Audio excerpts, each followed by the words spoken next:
ওরা শুধু বারবার করে গেছে ব্যবহার, ওরা শুধু বারবার করে গেছে ব্যবহার।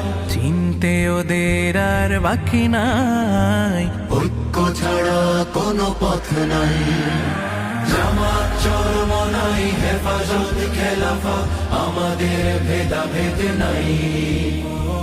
জামাত চরমনাই হেফাজত খেলাফত আমাদের ভেদাভেদ নাই।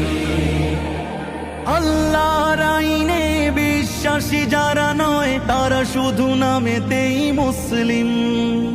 মানব রচিত তন্ত্র মন্ত্র সব মানে না তো প্রকৃত মুমিন। আল্লাহর আইনে বিশ্বাসী যারা নয় তারা শুধু নামেতেই মুসলিম। মানব রচিত তন্ত্র মন্ত্র সব মানে না তো প্রকৃত